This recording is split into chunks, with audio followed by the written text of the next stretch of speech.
खबर बालोतरा जिला के समदड़ी कस्बे से है, जहां खरंटिया मठ में मठाधीश को लेकर दो प्रमुख संतों के बीच में खींचतान चल रही है। खरंटिया मठ के मठाधीश श्री श्री 1008 किशन भारती जी महाराज के देवलोक गमन के बाद से ही वहां उत्तराधिकारी पद को लेकर बुद्ध भारती जी और निरंजन भारती जी के बीच में खींचतान चल रही है। बुद्ध भारती जी महाराज को कुछ स्थानीय लोगों ने, कुछ साधु संतों ने उन पर चादर डाल दी और उन्हें उत्तराधिकारी घोषित कर दिया। दूसरी ओर निरंजन भारती जी का कहना है कि उन्हें तो श्री श्री 1008 किशन भारती जी महाराज ने जीवित रहते हुए ही अपना उत्तराधिकारी घोषित कर दिया था।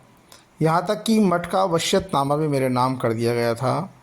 वह खुद पिछले कई सालों से मठाधीश के तौर पर सारे कार्यक्रम कर रहे थे। अब अचानक कुछ लोग जानबूझकर इसको विवादास्पद बनाना चाहते हैं और इसीलिए निरंजन भारती जी महाराज ने पुलिस से प्रोटेक्शन मांगा और खुद की जान को खतरा बताया। दूसरी ओर जो बुद्ध भारती जी महाराज है, उनका कहना है कि वो किशन भारती जी के चेले हैं। कई सालों से उनकी सेवा सुरक्षा में लगे हुए थे, उनके साथ तैनात थे और जो दो ठिकानों से, पोखरण ठिकाना और जोधपुर इजाइनेस की तरफ से जो चादर आती है, साधु संतों ने वो चादर 36 कौम के लोगों के बीच में मेरे पर डाली है। तो अब मैं ही इसका असली मठाधीश हूँ।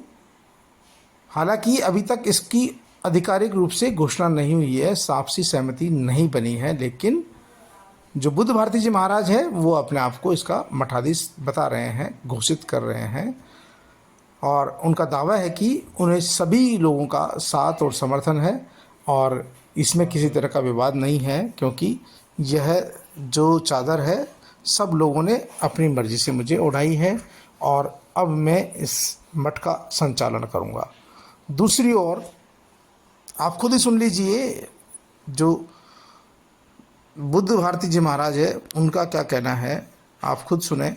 आपको लगेगा कि वाकई में वो जो जिस तरह का दावा कर रहे हैं, वो कह रहे हैं सभी लोगों का समर्थन मुझे प्राप्त हो रहा है।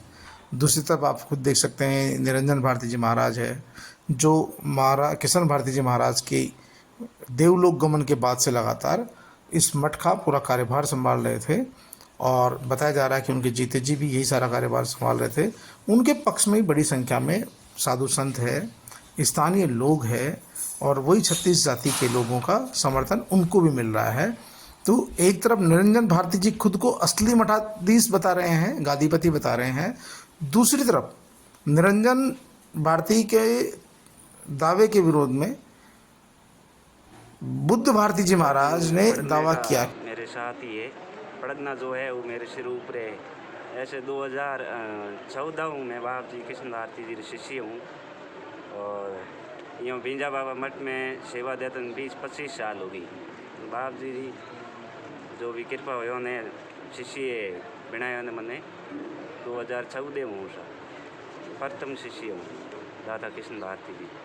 बाबा जी जो आपको जो मठाधीश घोषित किया गया तो सर्व समाज की सहमति से किया गया है या नहीं? सभी के सहमति से, सबकी सहमति है, सब समाज की सहमति है।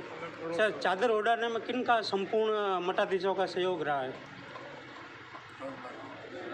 राज भारती जी जाता है, भीमगिरी जी है, उमलई है, बाप जी और सौताल वाला सब है, सब सौताल वाले।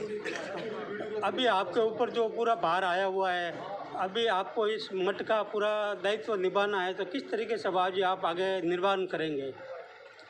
साहब, जो भी जोगिंदर भारती जी री कृपा हो गई और समाज रा साथ में लियों है साहब इस कारण से दूसरी ओर निरंजन भारती जी का कहना है कि उन्हें तो किशन भारती जी ने जीते जी ही मठ का उत्तराधिकारी घोषित कर दिया था। यहाँ तक कि किशन भारती जी ने उन्हें एक वसीयतनामा भी लिख कर दे दिया था। जीते जी ही उन्होंने मठ के सारे काम मेरे को सौंप दिए थे। ये सबको पता है, यहाँ मठ में रहने वाले साधु संतों को भी पता है और आसपास के ग्रामीणों को भी पता है। जब उनका देहावसान हुआ था तब भी सारी क्रियाएं उन्हीं के द्वारा हुई थी, लेकिन अब अचानक यह विवाद खड़ा किया जा रहा है। यह सब कुछ इस मठ की संपत्ति पर कब्जा करने के लिए किया जा रहा है। निरंजन भारती ने स्थानीय पुलिस में एक शिकायत दी है, कुछ लोगों के खिलाफ नामजद रिपोर्ट भी दी है और खुद की जान को खतरा बताया है। इसके बाद पुलिस ने यहाँ पर सुरक्षाकर्मी तैनात कर दिए हैं और यह दोनों संतों के बीच विवाद बढ़ता जा रहा है। निरंजन भारती का अपना दावा है, वहीं बुद्ध भारती का अपना दावा है। दोनों संत अपने अपने दावों पर अड़े हुए हैं और स्थानीय लोग दोनों के बीच समझाइश की कोशिश कर रहे हैं जिससे मठ को बचाया जा सके। खरंटिया मठ के पास 84 गाँव की जागीर है और लोगों की बड़ी आस्था भी है। माना जा रहा है कि मठ के पास खुद की बड़ी संपत्तियां हैं, ज़मीनें हैं और सबसे ज़्यादा नज़रें लोगों की इन ज़मीनों को लेकर ही है।